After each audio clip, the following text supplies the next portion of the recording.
Hello, everybody. Good evening. I'm just going to pass you over to Matthew Crane, who will start this evening.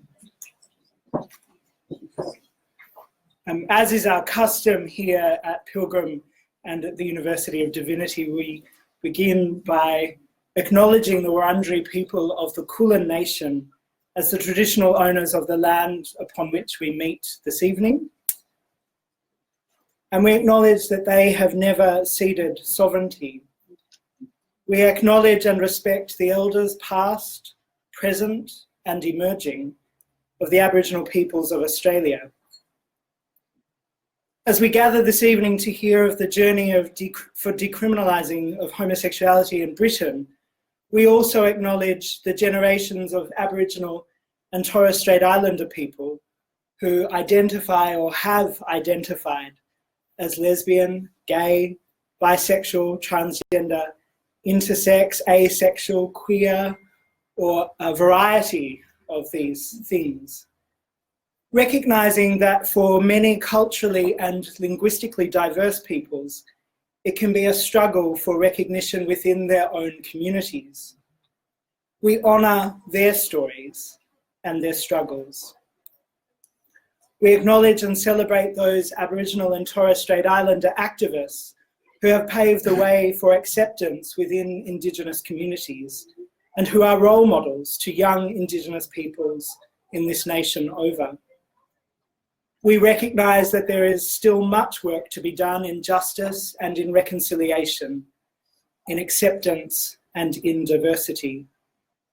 And so we commit ourselves afresh to this work with Indigenous peoples of this country for this great responsibility of conversation and action in justice, in reconciliation, and in acceptance of diversity.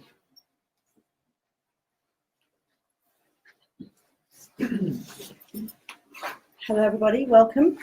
My name is Kath McKinney. Next to me is Catherine Masson. We're here as representatives of the Australian Collaborators in Feminist Theologies, plural, as we acknowledge that there are many different theologies that exist, and we attempt to celebrate and explore still more levels of uncharted theological ground. We're a network of people that really strive to keep our doors open. So if any of you hear about this network tonight and you're interested, we have a Facebook page that is very modern. So get involved. The really, really modern up there. Important people don't do Facebook. So, you know, speak to me about being put on a list and we'll get you information. But we run events during the year. And once a year, we have a large gathering. This year it's in October, the 11th to the 13th. If any of you are academics, practitioners, thinkers or participants in theological inner and outer dialogue, please present a paper, come and join in. It really is a festival of extraordinary dialogue and fun. And every time we open our doors to these events, we learn more from one another. So as I said, we're a network with open doors. Please continue to join in. And it's great to see you here today. In particular, we honour and we welcome Commissioner Roa Allen for her presence and the work that she continues to do. Dr. Alana Harris, the work that you continue to do, and Mr. Graham Blackman, Chancellor of the UD, thank you for being here. Friends and colleagues, and I will say right up front, as I'm talking about people, if I use incorrect pronouns, I apologise. We are gathered here today to hear about and to dialogue about politics, sex, diversity, inclusion, homophobia, meanness, kindness, love, and everything else in between. There's plenty of time for questions. If anything during the evening is difficult to manage, please feel free to move outside to our comfortable spaces. And if you need someone to talk to, I'm sitting up at the back. Don't feel like you need to sit alone if it's a particularly difficult conversation for you. So I'll be up at the back there. We do ask you to hold your questions for a time when we will indicate there is a time for questions. We're not asking people not to dialogue, but we really want to hear what the Commissioner and what Alana have to say, and we'll have plenty of time for dialogue. So I'm going to pass you over now to Catherine. Once again, remind you, that there's a quiet space outside, there's toilets at the back. If there's a fire, run that way. There won't be, because we've got important work to do, and you're very, very welcome. Thank you. So it's my pleasure to say to Dr. Alana Harris, welcome back. We think that we can acclaim Alana at Pilgrim on the strength of her work at our predecessor college, the United Faculty of Theology, from the late 1990s. Though we acknowledge that, as well as her work in theology here, she's also a graduate of law and history at the University of Melbourne. And she left Australia some 16 years ago to complete doctoral work at Oxford. She was then the Darby Fellow in History at Lincoln College, which is the same college as John Wesley, for those who like to keep track of these things. And then she joined the Department of History at King's College London in January 2015. I have here her, perhaps I gave to Kath, the statement of her. I did. I don't know. No? No. Such a seamless web. Her work at King's is focused on modern British history and sits at the intersection of history, gender, sexuality, ethnicity and religiosity. Her publications are many. They include the books The Schism of 68, Catholics, Contraception and Humane Vitae in Europe, 1945 to 75, Love and Romance in Britain, 1918 to 1970, co-edited with Tim Jones, who some of you might know, another local scholar, and Faith in the Family, Lived Religious History of English Catholicism. So Alana is a distinguished scholar, and it's a particular pleasure to welcome her as a historian of religion. My colleagues said, you need to make it really clear just how sexy history can be. I don't think that's difficult to do at all. But people sometimes assume that history is about the past. History is not at all about the past. It's about the present and the future.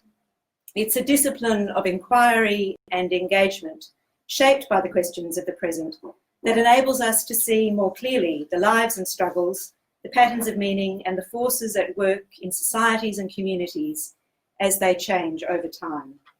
So history is a deeply integrative discipline, and of course I would say that, but in Alana's work we see particularly clear examples of how a focus on the lived experience of religion opens out questions of doctrine, of the interpretation of scripture, of pastoral realities, and tonight also questions of philosophy and the law. So please welcome Dr. Alana Harris to speak tonight about religion, morality and the state, homosexuality and Catholic Britain from 1954 to 70.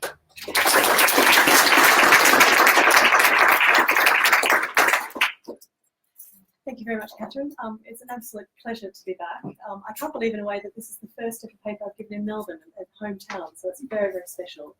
I'm delighted to share a platform with you tonight, and I'm looking forward to finding some connections, some resonances between Britain in the 1950s and Australia of the present. So I'll start. In 1964, the Conservative MP, barrister and Catholic polemicist Norman St. John Stevens published Law and Morals, an exploration of the nexus between religion and law, church-state relations and religious liberty within a British and American context. Comprised of chapters spanning capital punishment, euthanasia, artificial insemination and sterilisation, St. John Stevens' book also undertook an in-depth exploration of birth control and homosexuality. And I came to him in this work, in fact, through the birth control angle. So this is an interesting sort of spin-off from that. Within his chapter on homosexuality, and it must be remembered, of course, that in his optic, this is chiefly conceptualised as male same-sex attraction, criminalised as buggery, in inverted commas, involving gross indecency under the 1885 Criminal Law Amendment Act in Britain. And so St. John Stevens draws upon, in this exploration in Law and Morals, contemporary progressive Anglican biblical exegesis from the Anglican theologian Derek Sherwin Bailey, as well as insights from the US sex expert Alfred Kinsey and Freudian psychology. The weight of St John Stevens' argument for his Catholic readers was, however, directed at what he clearly considered to be the definitive guidance on the problem.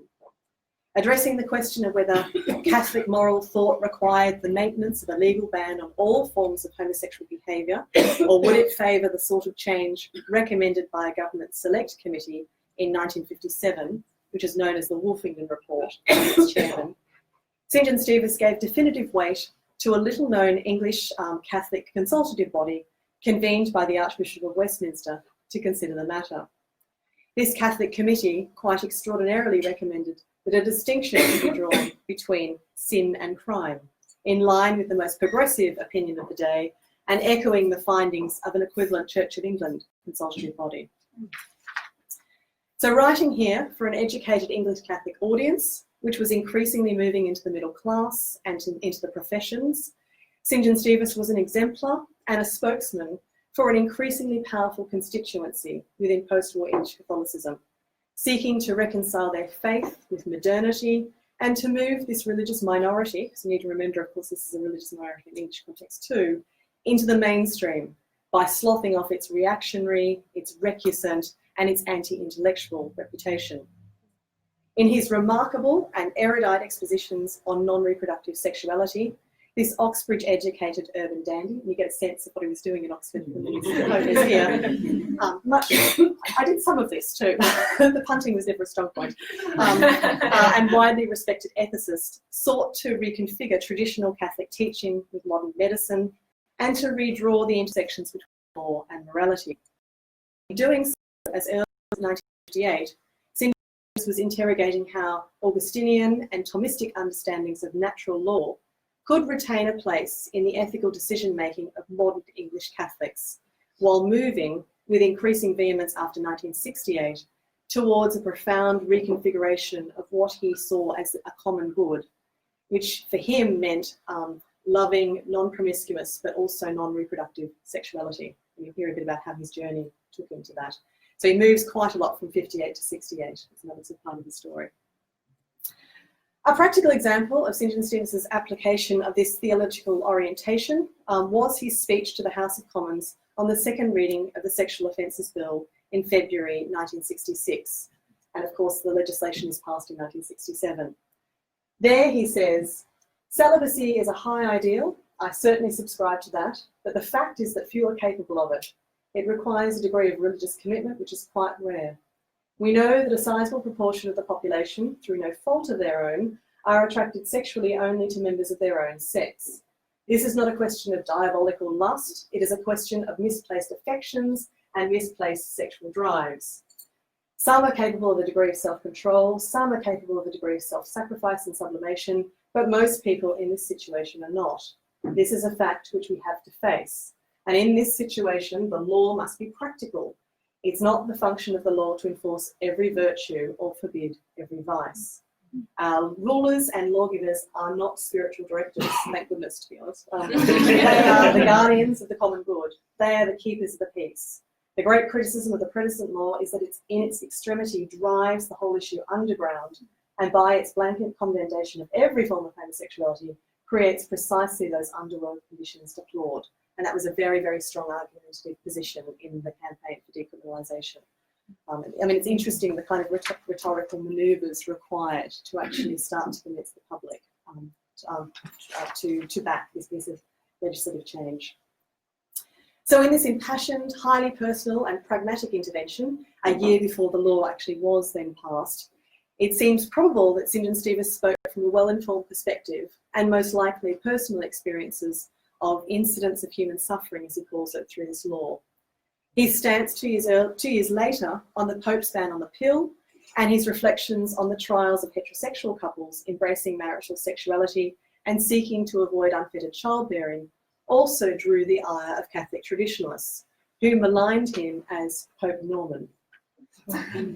This paper therefore explores the unappreciated but pivotal role part played by this flamboyant, liberal, though far from radical Catholic in shaping discourses on morality and sexual ethics within parliamentary and confessional circles in the 1950s and 60s. In this, he is a figurehead for a small but an influential body of establishment Catholics. You get a sense sort of by his Oxbridge photographs and like about the establishment having to drive this. Interrogating the relationship between the Catholic medical moral code, as it's coined, and engaging with ethical dilemmas of the day to formulate theologically innovative as well as pragmatic conclusions. So within this short paper this evening, it's my intention to outline the nature of and reactions to this Catholic submission to the Wolfington Inquiry that St. Stevens draws upon in the 1950s. This largely forgotten and indeed deliberately buried progressive report by Catholic clerics and especially lay medical experts positioned the Church within the camp of reformers in advocating a separation of sin from criminality in 1950s Britain, which was a fundamental reorientation of a long-standing conservative and kind of theocratic consensus in Christian Britain. And the second part, slightly shorter too, looks at the role of Norman St. Stevens as an exemplar of this reconfiguration of Catholic ethics in the post-war period, especially during the 1960s, when his influential public advocacy of contraception, alongside emerging as a public champion resisting the decriminalisation of abortion, this involves him redrawing the relationship between religion and law in very interesting ways. And here, for the historian of 1950s Britain, we have a really interesting redrawing of the long 1950s and thinking about the role of religion in driving some of this change, the little appreciated role. But I also hope, and Ray's going to help with this, that it might offer some insights into our own attempts today to re-adjudicate the relationship between sex and politics, church and state in contemporary Australia and Britain for that matter. So to this Catholic Commission. In view of the English Catholic hierarchy's continuing opposition to the terms of the 2007 Equality Act and its trenchant resistance to same-sex marriage, which of course was sanctioned in the UK in 2014, alongside contemporaneous Vatican-led denunciations of gender theory, and I'm not sure if I need to go into any of that for the audience here to be aware of this, it's tempting to conjure a common sense picture of a hidebound, enduringly conservative and unequivocally reactionary Catholicism. Yet attention to an elite Catholic commission convened in 1955 to address the problem of homosexual offences in relation to the law offers a more nuanced picture of reform and then reaction, illustrating the openness of some Catholic laity and indeed clergy to a cutting-edge scholarship thinking about sexuality and psychology before a later retrenchment and a theological backlash after the Second Vatican Council. So how did this Catholic Commission come to be convened? Who served on it? And why has it been obliterated from the historical and ecclesiastical record? I stumbled across these materials that I've drawn upon in the archive in Westminster, doing work on contraception, and found traces of this, and then had to get a lot of very complicated permissions to be able to work on the papers too, for that matter, even now.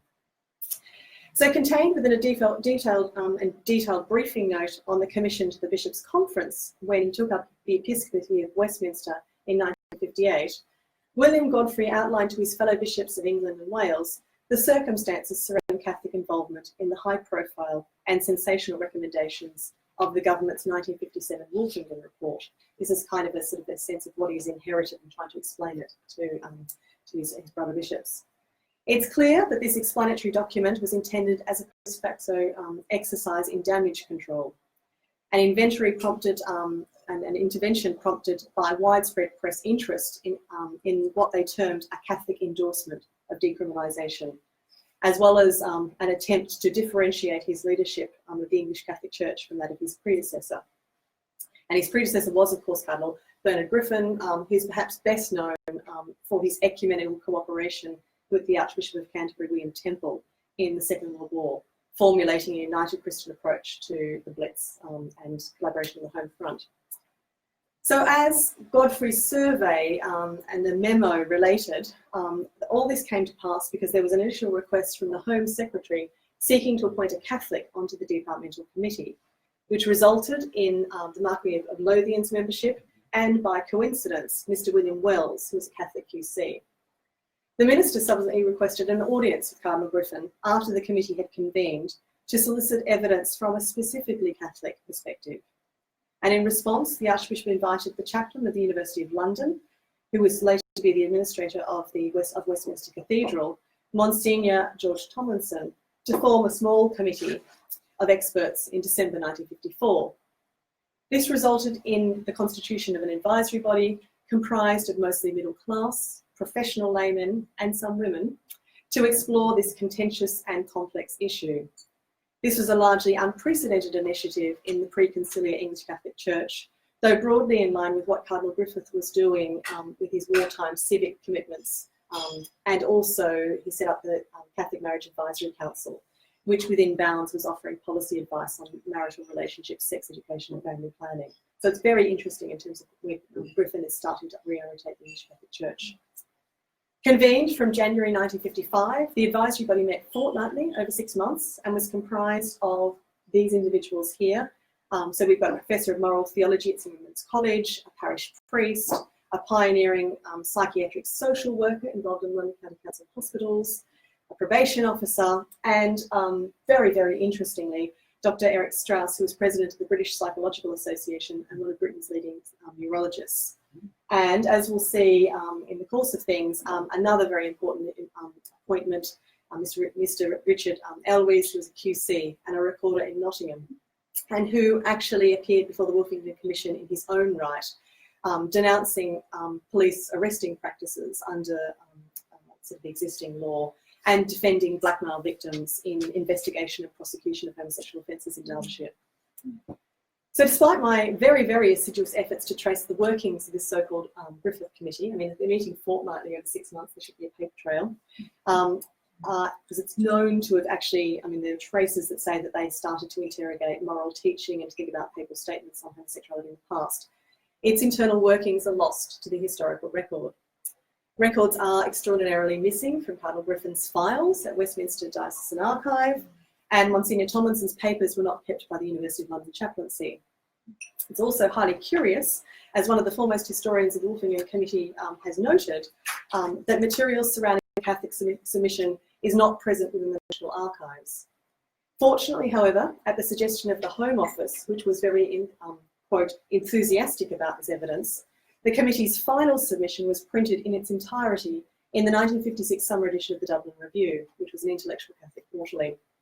Contained within a special issue entitled Crime and Punishment, and accompanied by an editorial considering possible analogies between the sacrament of penance and criminal punishment, the report was preceded by an article on obscenity, literature and the law by Norman Simeon-Stevas. And indeed, it's quite possible that Simeon-Stevas edited the entire special issue. It's clear from his Law and Morals volume that he was intimately familiar with this Catholic committee and the terms of its submission. So what was the Catholic position that this submission put forward? Section 1 of the position paper opened with a brief survey of Catholic teaching on homosexual offences and considered in pithy terms the relationship between original sin, the subconscious, and habituation into virtue. It concluded that, notwithstanding these strong tendencies, and whilst every sympathy must be shown towards homosexual persons, such persons must not be led to believe that they are doing no wrong when they commit homosexual acts. So all of this, the extent to which we can say the report is progressive, is couched within that opening premise. After this quite cursory survey of tradition with a capital T, which was markedly non-biblical in its framing, the report concisely stated, crime as such is a social concept, not a moral one, and therefore a problem to be tackled by the state, with the assistance of its specialists in jurisprudence and psychiatry. Sin as such is not the concern of the state, but affects the relationship between the soul and God. So here, curiously and emphatically, we have a Catholic restatement and endorsement of a distinction between sin and crime, public and private, which of course was famously adopted by the Wolfingen Report in 1957. As Matthew Grimley has astutely observed of the Anglican submission, and Tim Jones has also developed that out too, on the question of homosexuality, the Church was a pioneering body in advocating reform and was well in advance of public opinion on this question, something which caused its problems. And I think the Catholic problems are very interesting in view of its constituencies, we'll see. Reflecting the world-class psychological expertise gathered under Tomlinson's chairmanship, the report in section 2 included an elaborating summary of various views existing on sex inversion and distinguished those from the Freudian and Adlerian schools of psychology in their taxonomies of homosexuality. In a focused and forthright conclusion, the submission concisely recommended that The existing law does not effectively distinguish between sin, which is a matter of private morals, and crime, which is an offence against the state, having antisocial consequences. This echoed the Church of England Moral Welfare Council in its reasoning that it's not the function of the state and law to constitute themselves the guardians of private morality, and that to deal with sin as such belongs to the province of the Church. Nevertheless, the Catholic report was otherwise markedly different in style, tone, and content from the Anglican one. The Church of England's report, with its extended explanation of the causes of homosexuality, its differentiation between condition and conduct, and its consideration of ruthless lesbians and the pederast, adopted a more discursive methodology, and now reads in a very, very dated way, and veered into fashionable but partisan sociological analysis of family breakdown and abnormal maternal attachment in its conclusion that society gets the homosexuals it deserves. So the Catholic report is, in some ways, is much more jurisprudential, which is very, very interesting in terms of both reports being held out as being phenomenally influential in Wolfington's recommendations, but coming from quite different frameworks. So Cardinal Bernard Griffin died on the 19th of August 1956, having sanctioned the committee's submission, but subsequently unable to follow through in endorsing its findings of the wider Wolfington report, which of course was published in September 1957.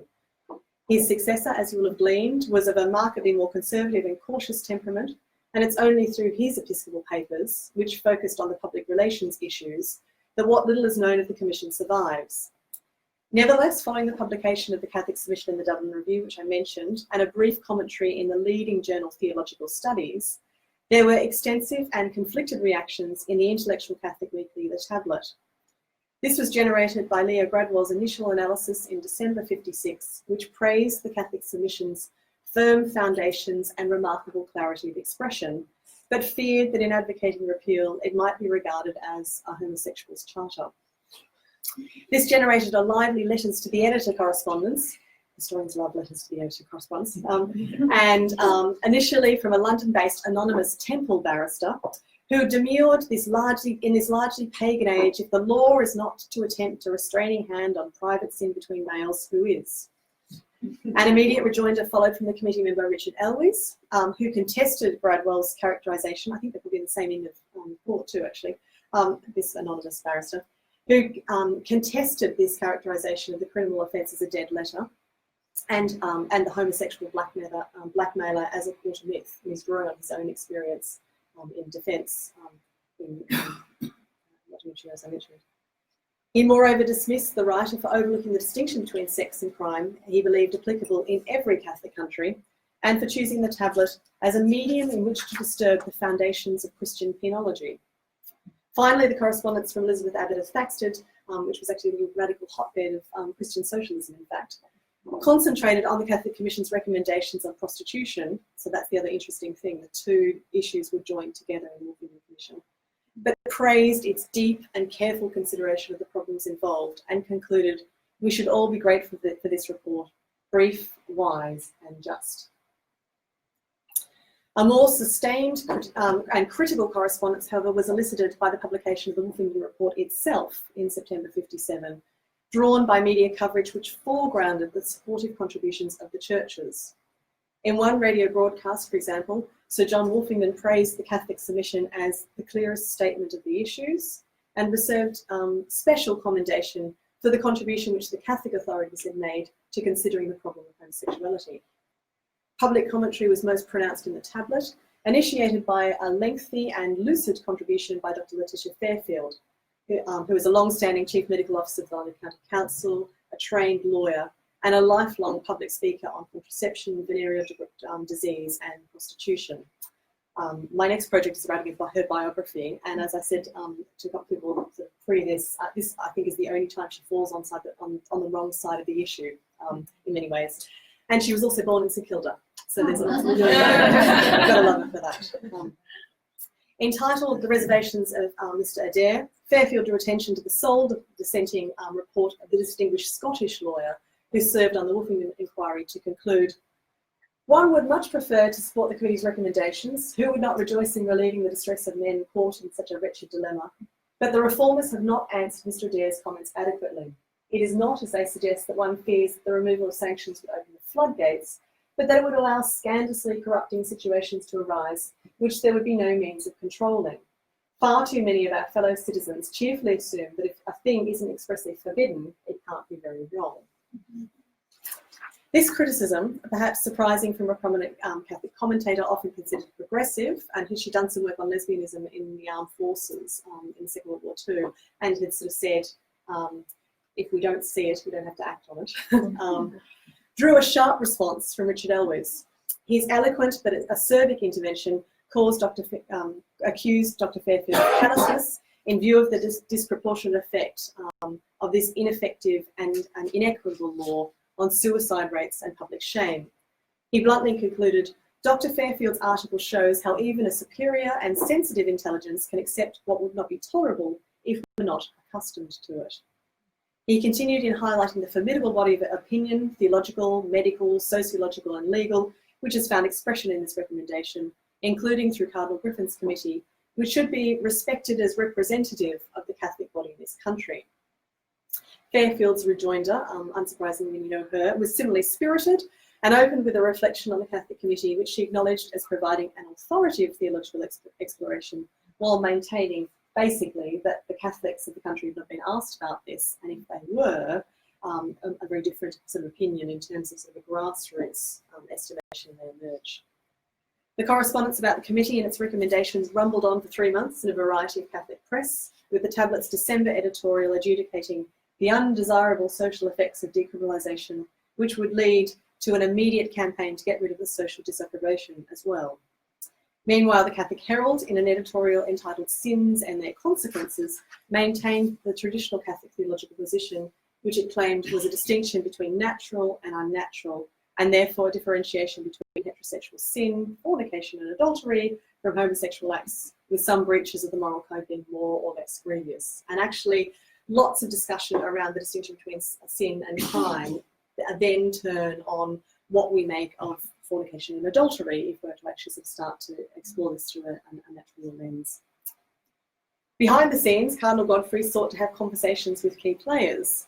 He wrote to Tomlinson and the committee to state his position, and which he aired in the press later and issued in a pastoral letter, that a relaxation of the law as it stands at present would not be expedient. Meanwhile, he also urged his fellow bishops to avoid casting discredit upon the representations of his predecessor's report.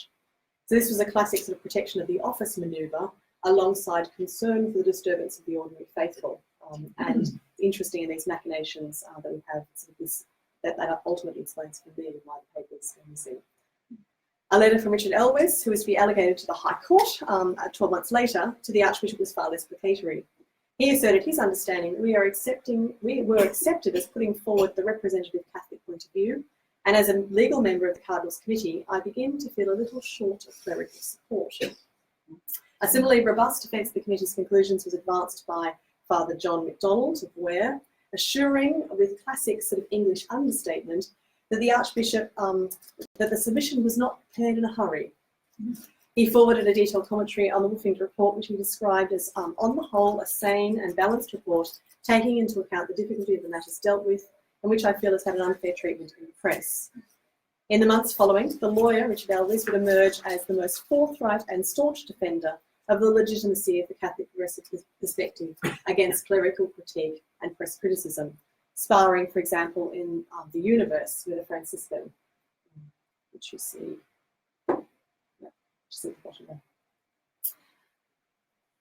Meanwhile, on the 4th of December 1957, the Catholic peer and former Oxford Don Viscount Pakenham initiated the first parliamentary debate on the Wolfinger report, introducing it from an explicitly Christian standpoint in its distinction between crime and sin, and advocating alongside 8 others who supported reform that the House should take advantage of this opportunity to do the civilised thing. So there's a real sort of Oxford phalanx using the law sort of through this. So what about Pope Norman himself and law in a Christian country? In January 1959, Crossbow, a quarterly publication aimed at young members of the Conservative Party, that wasn't oxymoronic at that point, offered a special issue on politics, morals and society under the editorial A New Conscience and under the headline, Puritanism is more out of favour today than it has been since the Reformation. Amongst articles on prostitution, obscene publications and social services, A 30-year-old St John Stevens wrote a commentary entitled Wolfingen Reconsidered, acknowledging the political acumen of the Home Secretary in not moving beyond what the ordinary voter was prepared to accept. The decriminalising legislation was not yet drafted, and of course takes a decade to come to pass. St John Stevens diagnosed the immediate task of articulate, liberal-minded reformers as working to educate public opinion on the subject of homosexuality, to provide a basis for a more Socratic approach than is normally associated with public discussion of moral issues. Here, and I quote, he talked about narrowing the gap between educated and general opinion, and identified the church as playing an important part, advocating the need for an informed Christian conscience on the problem of homosexuality. So here, outlining to an elite and an educated Tory readership the revisionist arguments of Sherwin Bailey about the Sodom story and Thomas Aquinas' defective philosophy in view of modern scientific findings about homosexuality, Simon Stevens concluded, Christians can no longer regard the homosexual state as the result of indulged perversions, but as a disposition which has its own special, although at present obscure part in the divine plan. After consideration of the findings of both the Church of England and Roman Catholic submissions to Wolfingen, he pronounced, Christian morality arises from sources other than positive law and is independent of it. To make the state the source of moral obligation is to subscribe to a dangerous form of totalitarianism. Written around the time that St John Stevens completed his doctoral thesis on law and morals at the University of London and met his lifelong companion, the banker Adrian Stanford, who he tutored at Oxford, but well before his entry into Westminster politics, he had a sort of an abortive attempt, as you see there. The Crossbow article was a forthright plea for greater education and compassion. Nevertheless, at this stage in St John Stevens' intellectual formation, he retained the outlines of a grounding in natural law theory and Vatican pronouncements on the primary and secondary ends of marriage, which of course came to bear in a lot of his work on contraception.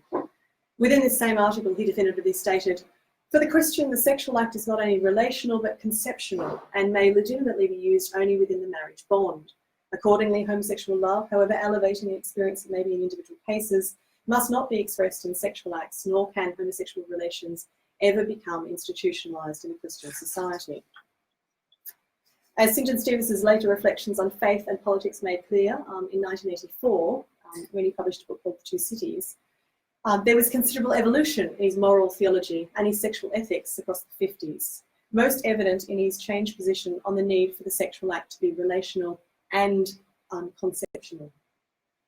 From a hardline position against contraception articulated in a debate he organised at the Cambridge Union in 1950 with the sexologist Norman Hare, and the following year at the University of London Union against the birth control reformer Marie Stopes, St John Stevens dated his doubts about the Catholic position on contraception to his doctoral explanations from 58 and his attraction to the Anglican position, which he saw as more theologically convincing than those of the Catholic natural lawyers. Nevertheless, it's not until 1967 that he airs these dissenting sentiments at a conference in Georgetown, and only after the release of Humanae Vitae in July 1968 was his public moniker Copenhagen crystallised. So it's a long gestation and evolution of his thinking. As for his earlier emphatic pronouncements against institutionalised homosexual relations, he and Stanford became civil partners in 2009, shortly before his death, though in a quiet ceremony that was explained in the press anyway, as necessary to avoid death taxes. So before his very public career, which included a stint for time in Margaret Thatcher's cabinet, St John Stevens distinguished himself for his jurisprudential reflections. Historians examining the redoring of public and private spheres through the 1950s into the so-called permissive legislation of the 1960s chiefly frame these discussions against the parameters of the famous Hart and Devlin debates. This was a very public and publicly accessible clash between an Oxford legal philosopher and a High Court judge on law and morality, but I'm not going to go into that tonight. Yet there's not been a sustained exploration of St John Stevens within this broader public conversation, especially as he adduced an explicitly Catholic position on the issue.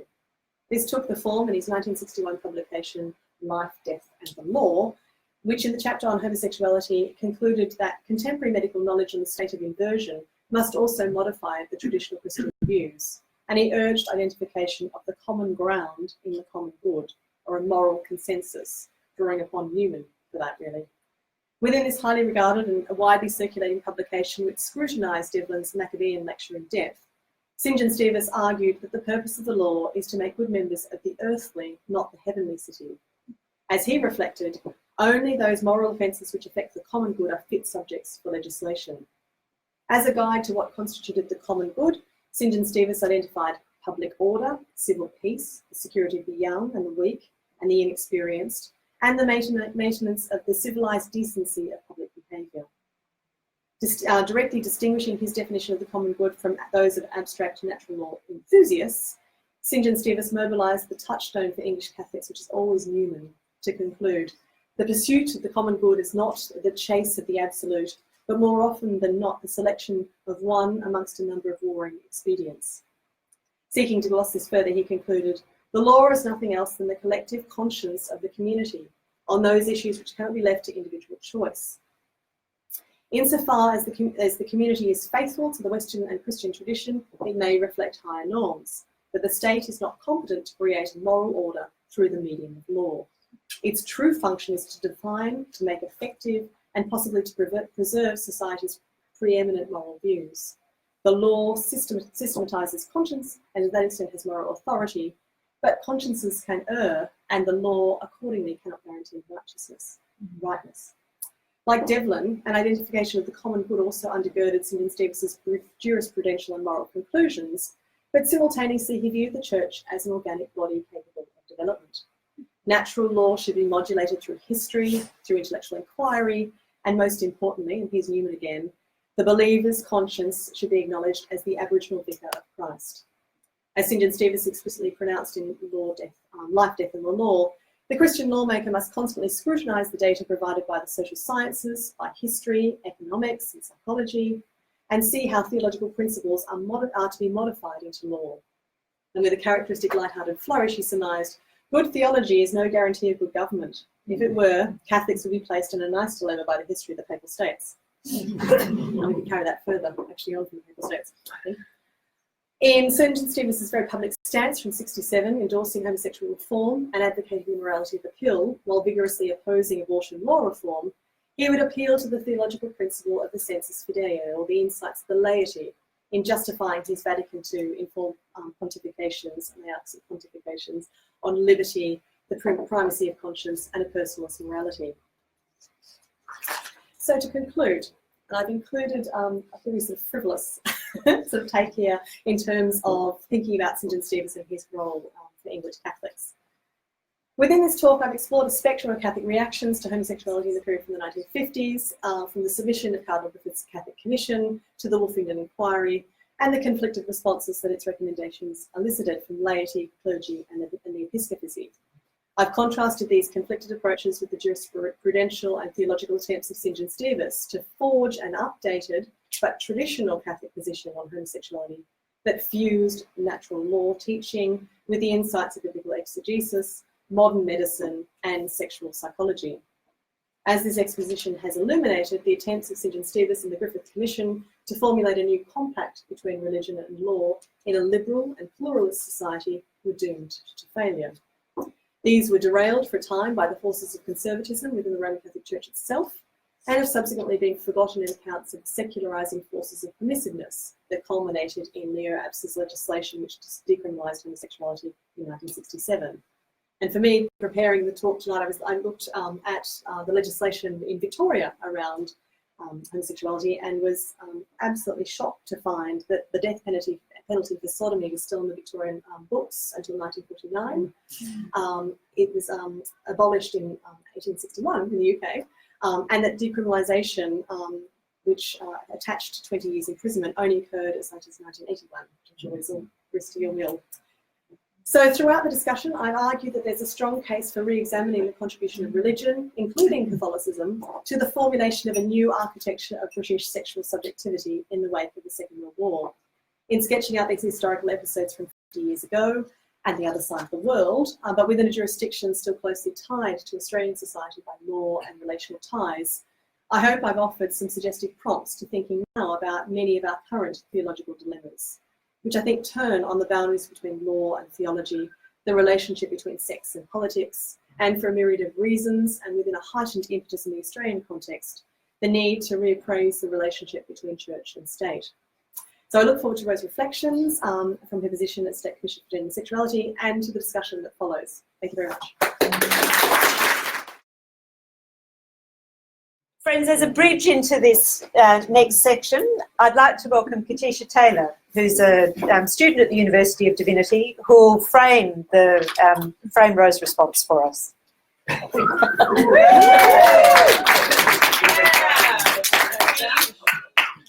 Just let me know if you can't hear me at the back. And good evening, everyone. I'd also like to echo the earlier acknowledgement of country and pay my respects to the traditional custodians of this land, the Wurundjeri people of the Kulin Nation, and also acknowledge sovereignty was never ceded.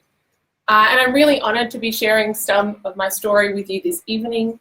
I've been coming along and enjoying these events for a while now, and I also want to thank the organisers of Collaborators in Feminist Theologies for this opportunity and all of their massive work behind the scenes. And I'm also greatly honoured and very intimidated to be speaking amongst Dr. Alana Harris and Victorian Gender and Sexuality Commissioner Rowe. And I also want to take a moment to acknowledge all of my queer elders. My story is possible because of theirs. I also want to acknowledge that the LGBTIQA+ community still faces many legal and other difficulties today, as some will be discussing. Those of us who are gay in particular, I believe, must stand alongside those people most frequently subject to erasure: bisexual, trans, non-binary, gender diverse, intersex, asexual, aromantic, and other members of the queer community as they face ongoing and additional hurdles today. So I wanted to talk with you about my experience with conversion therapy, and Ro will be talking more later, I believe, about various political interventions and other things going on in Victoria. But I wanted to share a little bit of my own personal story, add a little human face to it, I guess.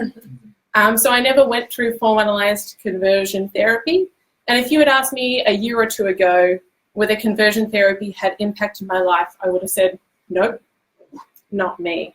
But I probably would have been quite wrong. It has impacted me quite profoundly, because the conversion therapy movement, or the conversion movement, is so much wider than formal therapies, such as prayer and exorcisms and other things. And most survivor advocates would sooner refer to conversion ideology or conversion movement as opposed to narrowing it down to conversion therapy, because it's so much bigger. So I grew up believing that as a Christian, you could not be gay. I believed that being gay was a choice, a lifestyle, and that since I was a Christian, just wouldn't happen to me. And spoiler alert, it did. So growing up, I didn't know any LGBTIQA+ people, or at least I thought I didn't, and I didn't realise that I was a lesbian for a long time. I thought I was just a pretty good Christian girl who was doing an excellent job not obsessing over boys. I'm ashamed to admit it, but I actually thought that it made me a little better than those around me who were boy obsessed. I'm not like them, I thought. And I was right, I wasn't. Not in the way that I thought, and I got what was coming to me. And so it wasn't until my late teens and early 20s that I slowly realised, in fact, I was gay. And to be honest with you, it was absolutely terrifying. At about 18 or 19, I remember hearing a presentation by a prominent person in the conversion therapy scene. She'd been healed and was no longer a lesbian. And I remember hearing her explain how trauma happens between the ages of 1 and 3, and it causes people to become gay or same-sex attracted or trans or etc. And I remember thinking how my biological mother died just before I turned 2. And at the time, I didn't think logically, I didn't think about all the people in the world who had experienced some kind of trauma and they didn't turn out LGBTIQA+. They were not queer. And I know now the pseudoscience she and too many others have promoted is absolute quackery. But at the time, she was quite convincing. And she was convincing not because of the amazing science or indeed anything that she had to back up her outrageous claims. But she was convincing because I'd been soaked in pro-conversion ideology, marinated my whole life. I'd never seen positive LGBTIQA+ representation in my church. I'd only heard how broken they were by other Christians. I'd seen anti-marriage equality petitions in churches, and I'd heard how queer people may become well again and may be fixed, or at the very least they shouldn't act on their queerness. I'd heard gay used to mean bad in the playground, and I'd heard whispers about those people and their lifestyles. Her message and other people's like hers are only convincing when we already think that being queer is awful. And that marinating still happens in so many of our churches today. And once we're marinated, all of a sudden messages like hers become a beacon of false hope. We think maybe we can change too. Maybe it can all go away. Maybe we can be fixed. And so I never went through formal therapies, but I can tell you how I prayed into my carpet, how I hated myself, how I thought I was broken and the way that I loved was wrong and sinful. And it did impact my life greatly. I'm also really lucky though. I never told anyone I was gay until I'd grown to believe that it was okay. I never told anyone until I'd spent years researching and praying. I began researching affirming theology before I came out. And affirming theology is theology that says LGBTIQA+ people are an intended part of the diversity of God's creation. They should be celebrated as such and can fully participate in all areas of church life. And I researched it because, like a good art student, I wanted to argue against it. I thought it would be easy. I'd always heard how wishy-washy it was, and I was wrong. In affirming theology, I was able to see myself and I was able to better see God. I felt loved and lovable, and I felt like I could be open about myself. And so eventually I came out. Affirming theology gave me the tools to begin to break down the harmful narratives that I absorbed deep into my bones. And I'm lucky also that I came out in the age of the internet. There I was able to hear positive narratives and see positive examples of queer Christians when it wasn't available immediately in front of me. And I'm so thankful again for all the queer people who went before me and showed me what was possible. And I'm particularly thankful for theologians because good theology can change lives. It changed mine. And that's definitely part of the reason why I've chosen to study at the University of Divinity. And so my story demonstrates something that I've heard time and time again when chatting with other queer Christians. That is, the ideology that we're broken is at least as harmful, if not more so, than just the mere formalised conversion therapies. In fact, it's actually at the basis of any therapies, and it's far too prevalent still. In the groups that I'm a part of, we're still seeing new survivors seeking help week after week, and it never ends. The conversion movement is more than just specific theories. It's a powerful ideology that says that queer people are somehow broken, which means I think our work extends beyond legalities, although they're really important too. I believe that change needs to happen within Christian culture. And I'm interested in the ways that we can shift this so that future generations can have an even better time than I did. And I'm very fortunate. I'm alive and I'm well, but I'm still unpacking the guilt and shame that I soaked in for many years. And my hope is that future generations will instead be soaked in affirmation and love. But we do have a long way to go yet. I'm also connected with the Brave Network and with Equal Voices Melbourne, 2 groups doing work around this stuff in Melbourne. And we've all worked so hard to tell our stories in ways that will make change while also caring for the well-being of survivors. So feel free to chat with me about those groups after. And now it is my great, great honour to introduce Victorian Gender and Sexuality Commissioner, Ro Allen. Ro asked me to keep this brief. It could go on for a long time with all of the things that Ro has done, but I have done as asked. Ro is the first to hold the title of Victorian Gender and Sexuality Commissioner and works to achieve better inclusivity for LGBTIQA+ people in Victoria. And Ro has done so much for our community that it's just too numerous for this introduction. So please make Ro welcome.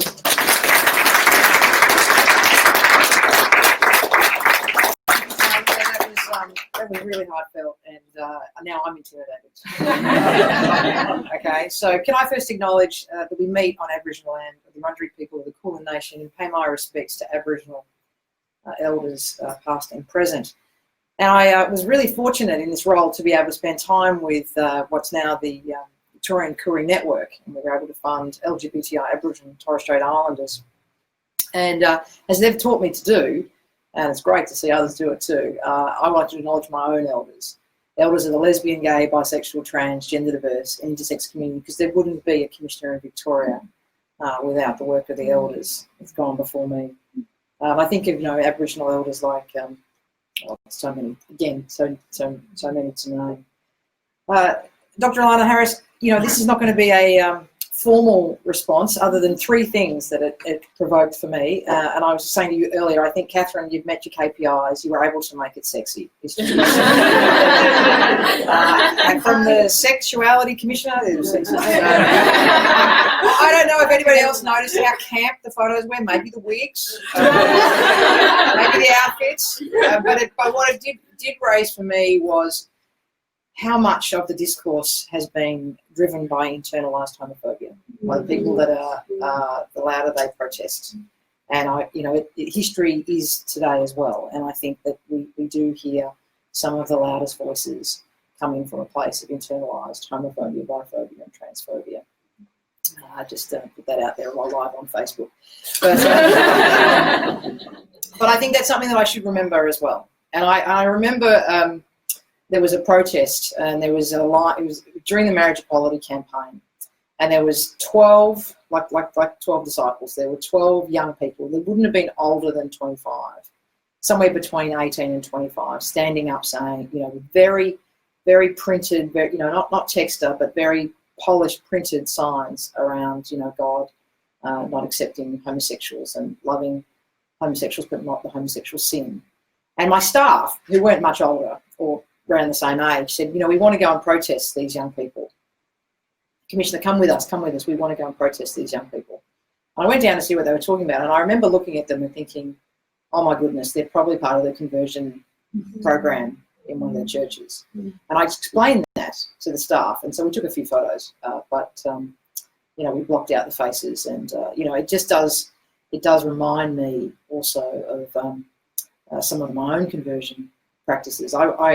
My roots, of course, are in the Uniting Church, and it's a very familiar place to be, and I was very, very lucky. But as a young person, I spent a little bit of time, mostly because of the music, and I was trying to escape pipe organs. Because the Uniting Church had pipe organs that worked back then, and in the Assembly of God. And so I had the full exorcism and demon destroying events. And, where you crash to the ground because they basically push you so hard that you have to fall over. And survive that. And I was very, very fortunate to survive that. I was taken in by the love of Reverend Dorothy McCray-McMahon, an absolute champion, an elder and mentor. And I was lucky to find Fitzroy Uniting Church, and I see Coralie there as well. And so I'm really glad to know there's networks like this one that are still very prominent for young queer people, which is fantastic to feel a place in the church. Because Dorothy taught me it's not a choice between your sexuality and your spirituality. I did eventually leave the church, but everything I do now is because of the work and the learnings that I got from the church. The church taught me how to do public speaking. It certainly taught me all my ecumenical work. It's helped me in my multicultural work, and I'm so grateful. I'm so grateful for all that. So, as a segue, you stole some of the thunder about Victoria. In fact, we did come to the party very late. Of course, it's not a competition between states, but Tasmania was last, and they didn't. And they didn't decriminalise till 1997. Yeah. Yeah. So that's in everybody's lifetime here. No. Yeah. Yes. Exactly. Just checking if we had millennials. No. So I think, and it's not a competition, but Victoria was the first to apologise in Parliament, just so you know. So we did that on the 24th of May 2016. So I was actually the Commissioner. I've been in the role for 12 months. And I tell you, it was the most amazing day in Parliament. All sides of Parliament were there. Anyone who didn't agree with the apology just didn't come, which also, for me, I thought was respectful. And so it's very rare that you see that place in unison. And when it was packed to the absolute rafters, and we had the men and women that we could find that were still alive, and before the apology, they met with the Premier, Daniel Andrews, and also met with the opposition leader, and they were in the chamber to hear that apology. And I remember one of the men said to me, "Commissioner, this day has been so incredibly healing. I am just so sorry my mother is not here." This law wrecked families and lives. We know that. And not just men, We did name and shame men in newspapers. They lost their jobs, they lost their families, and of course their mothers and their families were shamed in that as well. And the church and their friends turned their back on many of them. It wasn't just men. In Victoria, we convicted 2 lesbians for holding hands on the tram. Gross indecency was the charge. Now, we have done an archive search to try and find those 2 to see if they were alive, still together, but we were unable to find that. So that's another thing that has come out very, very strongly for me from your presentation is, and my wife Kay will say I'm not very good at documentation, but I think I can never find anything. I think in in 50 years it'll be really, really important to make sure that the work that we do actually does get documented. We recreated that scene in Victoria. A whole pack of lesbians got on a tram and held hands for the 50th year anniversary of what the year we basically thought was about the same time, and took photos because, in the Premier's speech during the apology, he mentioned that, he said, I hope that, every lesbian holds hands on trams. So we thought, well, go and do that. Make a bit of a public stance about it all, which you can do in Victoria, and I'm very lucky to live. Very, very lucky to live in Victoria, and that's not the same for every LGBTIQ person in every state in Australia. So, and the other thing that, just on that, the thought of the archives, I do wonder, I recently did a piece of work with the Archdiocese of Melbourne, the Catholic Church, and they have a thing coming up called Plenary 2020. I don't know if anyone's heard about that. Yeah, you've got that. So they reached out to me and said, Commissioner, we really like to do a LGBTI forum as part of the plenary. And this was an interesting, challenging thing to do with state and church together. They needed the credibility of the Commissioner to get the confidence of the people. And the church held all of the venue, the names, the addresses, so it was a big step of faith for our community to come to that plenary. We did the advertisements about that. We kept the venue a secret for safety reasons, and it was fascinating. I learned so much about the process, the Catholic Church, which is not my discipline, so I learned a lot about that. But it was very difficult because in mainstream denominations as well as the Pentecostal denominations, there are still parts of those denominations that practice conversion practice. So conversion practice is the terminology that we're using in Victoria. So it's what we used to know as gay conversion therapy. We've lost the gay because now it includes the whole alphabet, and it's also about gender as well, so trans and gender diverse, not just homosexuality and bisexuality. It's also, we've lost the word therapy.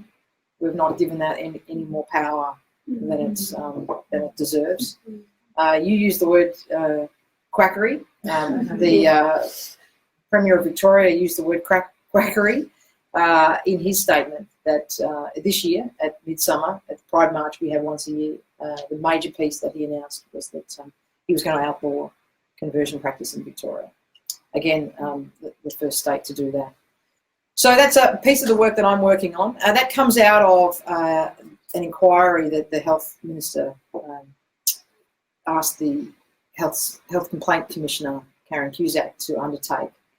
So that was an inquiry. It was not surprising to me. It had very, very few people feed into that inquiry, and they had investigators that were able to investigate a whole lot of things, and we didn't get a whole lot of people. The legislation in Victoria only goes back about 2 years. So really anyone in what we know as the conversion movement, 2 years is not enough time from the experience of surviving the conversion movement and really being mentally and physically well enough to actually put in a formal complaint through a government process. A formal complaint through a government process can be difficult for anybody of sound mind and stature and intellect, but it's very, very difficult for highly traumatised people. So while the law is in place, it may take a few years before we can actually, everything that we're hearing is still fairly historical and very important, but quite historical. I can guarantee that report won't get lost, but it won't be published either, because unfortunately, again, it's still a very small movement, and the people stories that did come forward, unfortunately, those people, even taking out names and places, could be identified in that, and that's not safe for them. So through freedom of information, in about 50 years, you'll be able to research that if you like. Shooting is still here. So what do we know about conversion practice? We know it's alive and well in Victoria. We know there are survivors of the actual movement, of different range. My experiences are over 20 years ago. We know experiences of young people and older people. It's not just quarantined to young people. Have the ideology of being broken is what we're talking about. So there are three sort of angles, if you like, or three pillars of how we're tackling this in Victoria. The one that's come out in legislation that's come out of the gates first is obviously around legislation. We'll be looking at anything and everything that can be done in that space. The danger, as many people here would understand, is that if the state makes a law and someone has a theological belief differently, God trumps the Premier, whether he likes it or not, in their eyes, and they won't necessarily stop the practice. And the last thing we want to do is lock up martyrs and make criminal offences, and it's just not what we're actually trying to do. So, but it may include things like who can be a counsellor, what's in that mandate. Anyone can put a shingle up and call themselves a spiritual counsellor. They're looking at all of those things, and what can be investigated, and where the powers of the Health Services Complaint Commission goes past hospitals and psychologists and social workers and so on. So that work's ongoing, and the complaint process is still ongoing. And what I try to do is soft introductions. People might come talk to me, and I try and figure out whether they are ready and able for me to introduce them to the Health Services Commissioner. It's still a very scary process sometimes for them to come to me, but then to go on to the Health Service. I've not been successful with getting one person to feel like they're ready yet to make that complaint process, even though it's an anonymous process. But the two bits that are in my portfolio include the education and support. So we'll be developing, we've secured some money, and we're about to sign an agreement with a consortia to actually look at pulling together, and we're not just looking at boundaries of Victoria. I'm going to try and get the people working in the field from any state in Australia together, and not just the traditional Christian folk that have been quite prominent in the media around conversion therapy, but we need to get the Muslim voices. We need to get a whole lot of other multi-faith voices, people of colour around the table, because multicultural communities, we can't just make some resources, put them in different languages and think that's going to be appropriate. So we're getting a multi-faith dialogue together with people that have been working on conversion practices within their religious areas of expertise together, and working out what is the support, what's the low-hanging fruit, what are the big picture things, what's the support needed in this space. Whether it's brochures for school counsellors or information packs for social workers, or youth leaders in the churches that know that conversion practice isn't really the thing, but they're not really sure what the evidence is. They might need to take to the minister or their pastor. Those kind of speaking into those churches in the language that's appropriate for those different groups of people, and then the education practice. Packages. The last thing that churches want is the state to tell them what's what. But I also think my role is somewhere between community and state, which is why I was invited into the Catholic Church. I sit down twice a year with Dan Flynn, who's the head of the Australian Christian Lobby. We go for coffee. They pay me enough. It's okay. And don't feel sorry for me, but I think that dialogue is really important, and I'm really grateful for those times, and they're difficult. I don't think he shifted me. I'd like to hope I've shifted him, as we talk about conversion practice, and he's raised the question with me about, well, what about the people that get cured? I'd say, I'm really hoping, Dan, that they're bisexual. Or they're living a very unhappy life, and so is their partner. So that kind of threw him a bit. We didn't have anything else to go after that one. But I think those dialogues are really important. I think that's part of my role, and I'll be really happy, and we're going to do it in a minute, to take some more questions and have more discussion about that, because I think that's really where it is, and we have to have the discussions. We have to be really ready for the work that's ahead of us around religious freedom. If we thought the postal survey was bad, and it was absolutely horrific. We lost people in our community, and I don't. It's lovely to be able to get married. It was absolutely fantastic and the happiest day of my life, but not worth the pain that we went through the postal survey and the amount of loss in our community. And I think we, as the state, as the federal government gears up for another round of inquiries around the Ruddock Review, we need to see church leaders step up. We need to carve down that divide between what is church and state and get really active Christians and Muslims and other people of faith talking into that space, because where there's a vacuum, there will be the Australian Christian lobby. Thank you.